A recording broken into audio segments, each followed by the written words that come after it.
Bills and Chiefs, they were just there last season. That's the other AFC divisional battle. Chiefs got the best of the Bills in the AFC Championship game last year, but the Bills walloped Kansas City at home in KC earlier this season. How does Josh Allen do it again?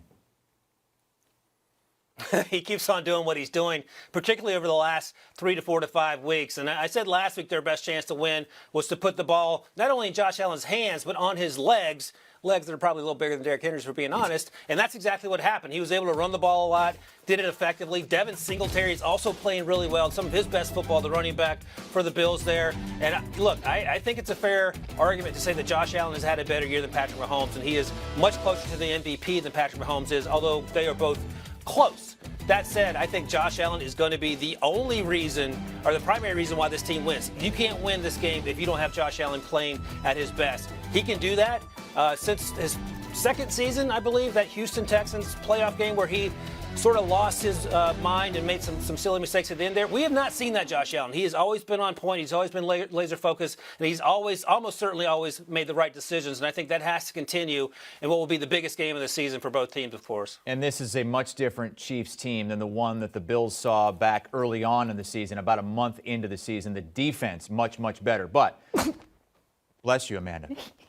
The Chiefs are notorious for slow starts in playoff games under Patrick Mahomes. Is that something they can afford to do against the Bills? I thought that was your ventriloquist act.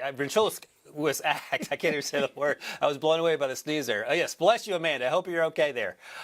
Here's the thing. Last year in the AFC title game, the Bills jumped out to a 9-0 lead. And 21 points later, the Chiefs are right back in it, and they end up winning 38-24. The Chiefs started slow last week against a terrible offensive Steelers team, and that didn't really much matter. And you mentioned, Chris, the defensive players they have back. Chris Jones is back. He didn't play earlier in the season, which was a weather conundrum, if you will. The game was delayed for an hour because of the lightning.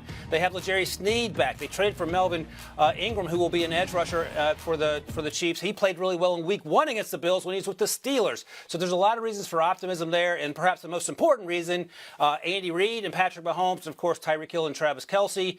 And, you know, I sort of joke Andy Reid off the bye is unstoppable, and you might say, well, they just played last week. You could argue that last week's game against the Steelers was a bye, so I suspect they will be ready to go. Sean McDermott was coaching under Andy Reid for 10 years, so they know each other extremely well, and I think the key for the Bills as well is that Sean McDermott can't be conservative. He's settled for field goals in the past. This time he has to go out and play, lights out, and I think that will be his expectation, Josh Allen's expectation, as well as Patrick Mahomes and Andy Reid's. This is the closest spread of the weekend, close to a pick'em. Chiefs -2. What side are you on? I love what the Bills have done. I love their story. I love that their fans have something to cheer for, but I'm leaning with Andy Reid and Patrick Mahomes. They were clinical last week in that beatdown of the Steelers. They made zero mistakes other than the tip pass and sort of the fumble that T.J. Watt returned. After that, they were near flawless, and I expect to see a lot of that again this week. I think it'll be a high-scoring affair. I think both teams will trade punches, but in the end, I think the Chiefs prevail and cover that point spread as well. It's also the highest total at 55, the only total that's over 50 this weekend. Ryan Wilson with us here on CBS Sports HQ, looking ahead to the AFC divisional round, which you can see on CBS. Pick Six Podcast, your daily NFL fix with Will Brinson. Yesterday's show featuring the great Brady Quinn and why the Cowboys should keep Dan Quinn over Mike McCarthy. Do you want a sports network that delivers everything that matters about the game? The highlights, the picks, the instant analysis, no yelling, no fake debates, no politics. Hit the subscribe button and never miss a moment.